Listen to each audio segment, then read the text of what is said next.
نہایت پریشانی کے عالم میں آپ کے ساتھ گفتگو کر رہا ہوں۔ اب پیٹرول کی نئی قیمت جو ہے وہ 290 روپے، آپ کے سابق وزرائے اعظم جو تھے سب نے یہی کہا کہ پاکستان سے آپ جانا چاہتے ہیں تو جائیں، ہمیں کیا فرق پڑتا ہے۔ امید پیدا ہوئی SIFC کے اندر کوئی فورن ڈائریکٹ انویسٹمنٹ آنے والی ہے۔ بہرحال آپ کی معیشت کی حالت خراب ہو چکی ہے۔ السلام علیکم، میں ہوں ڈاکٹر حسنین جاوید اور آپ دیکھ رہے ہیں میرا ڈیجیٹل چینل۔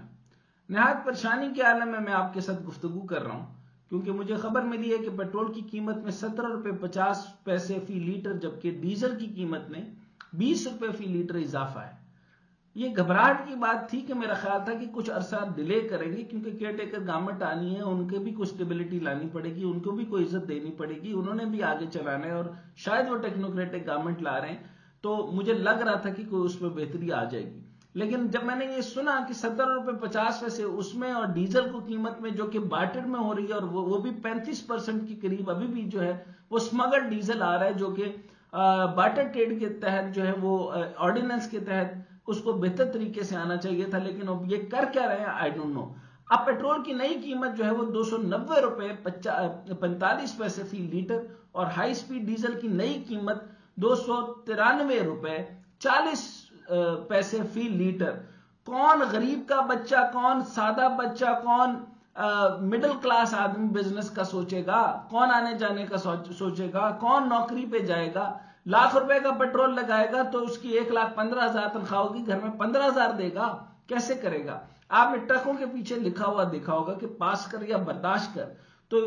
یا تو آپ مہنگا پیٹرول ڈیزل، مہنگی بجلی، مہنگا آٹا، مہنگی چینی، مہنگی رہائش، مہنگی تعلیم، مہنگی دوائیاں، مہنگا علاج برداشت کریں، یا پھر آپ کے پاس ایک ہی راستہ ہے کہ پاس کریں، یعنی یہاں سے کہیں اور جا سکتے ہیں تو چلے جائیں، چاہے ڈنکی لگا کر یا ویزا لے کر یا جیسے چاہے چلے جائیں، آپ جائیں۔ آپ کو یاد ہے کہ آپ کے سابق وزرائے اعظم جو تھے وہ سب نے یہی کہا کہ پاکستان سے آپ جانا چاہتے ہیں تو جائیں، ہمیں کیا فرق پڑتا ہے۔ لیکن ان کو یہ نہیں پتا کہ آپ نے اپنے بڑے جو تھے وہ مزار میں ڈال لیے، آپ نے اپنے بڑے جو ہے وہ بزرگ جو تھے ان کی مزاروں کے پیسے آپ کھا رہے ہیں، ان سادات کے بچے یہ بھی کنفرم نہیں ہے، لیکن آپ کے اب 2-2 3-3 مزاروں سے پیسے آ رہے ہیں، آپ سیاستیں کر رہے ہیں، چاہے وہ فیصل صالح حیات صاحب ہوں یا سو اینڈ سو فورتھ، ایک لمبی قطار ہے سارے سیاستدانوں کی، ان کے جو ہے وہ مزار فیکٹریوں کی شکل میں بن گئے ہیں، اور اس کے بعد جب ان کے بچے ہوتے ہیں، کسی کا بچہ ہوتا ہے تو 2 ایکڑ اور دے جاتا ہے۔ عوام ایسی بیوقوف ہے کہ وہ 2-2 مربع، 3-3 مربع، 4-4 مربع دان کر جاتے ہیں مزار پہ، تو کیا ہوا؟ تو صاحب مزار جو ہے وہ انڈسٹریلسٹ بھی بن جاتا ہے، صاحب مزار جو ہے وہ فیوڈل بھی بن جاتا ہے، ان کے پاس زمینیں بھی آ جاتی ہیں اور مزار الگ سے فیکٹری بنا دیتا ہے۔ تو اب آپ کے پاس تو یہ عقل ہے نہیں کہ آپ اپنا کوئی اور بزرگ جو ہے، ریسنٹ ٹائم میں ایک آدمی کو جانتا ہوں، انہوں نے اچھا بڑا مزار بنا لیا ہے، اب ادھر سے بھی انکم شروع ہو گئی ہے۔ اگر یا تو یہ کام کریں، نہیں تو پھر آپ ڈنکی ونکی لگا کے نکلیں۔ مجھے ایک بار پھر سابق وزیر اعظم یوسف رضا گیلانی کا وہ انٹرویو یاد آ رہا ہے جس میں ایک امریکی صحافی نے سوال کیا تھا کہ ملک کی حالات کی وجہ سے لوگ ملک چھوڑ کر جانے پہ مجبور ہیں، تو انہوں نے کہا تو وہ جاتے ہیں تو جائیں، who is stopping them؟ کیوں نہیں جاتے؟ آپ کو کوئی نہیں روک رہا، اگر آپ جا سکتے ہیں تو نکل جائیں۔ یہ ملک اشرافیہ کا ہے، صرف وہی یہاں کے مزے میں رہ سکتے ہیں، وہ مزے لیں گے، مزے میں رہیں گے، وہ دبئی سے ہوتے ہوئے پاکستان آ کے 2 دن آپ کو دیکھ کر پھر چلے جائیں گے۔ اچھا، مزے کی بات یہ ہے کہ ہر ملک کے اندر، قریب ملکوں کے اندر، جیسے لندن میں جیسے لوگ رہتے ہیں، وہاں پہ اگر 1400 پاؤنڈ کا اگر کوئی جو ہے وہ سوٹ ہے تو وہاں پر آپ کو ملے گا تقریباً 1400 لیرے کا۔ تو کیا ہوتا ہے کہ وہاں UK کے لوگ ٹرکی میں آ کر شاپنگ کر لیتے ہیں۔ اسی طریقے پاکستان کو اندر وہ کچھ چیزوں کے لیے انہوں نے رکھا ہوا ہے کہ اگر باہر ملکوں کے اندر ہیں تو وہ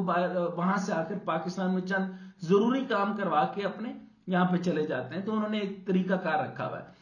آپ صرف بجلی، گیس، مہنگا پیٹرول، مہنگا آٹا خریدنے اور سرکاری ہسپتالوں میں مرنے کے لیے پیدا ہوئے۔ اگر آپ نے یہاں رہنا ہے تو زندگی کے ہر شعبے میں یہی اصول بنا لیں، پاس کر یا برداشت کر۔ بلکہ میں حکومت سے گزارش کرتا ہوں کہ پارلیمنٹ کے باہر، عدالتوں کے باہر، ہسپتالوں کے باہر، تھانوں کے باہر، ہر سرکاری اور غیر سرکاری دفتر کے آگے یہ بورڈ لگا دیں، پاس کر یا برداشت کر۔ اس کے علاوہ آپ کے پاس کوئی حل تو ہے نہیں، کوئی طریقہ کار ہے نہیں، آپ کے پاس سوائے مجبوریاں ہیں۔ اور میں آپ کو ایک اور بات بتاتا چلوں، یہ سب فرسودہ باتیں ہیں۔ پاکستان پوری دنیا سے 1000 سال پیچھے ہے۔ جب اس کے پاس کرنٹ اکاؤنٹ ڈیفیسٹ اتنا بڑا ہوگا، اس کا تو نمبر بھی اب میں آپ کو بتا کے تھک گیا ہوں، پھر جب کرنٹ اکاؤنٹ ڈیفیسٹ آپ کے پاس اتنا ہوگا، سرکولر ڈیٹ آپ کے پاس بہت ہوگا، IPPs کو پیسہ بہت سارا دینا ہوگا،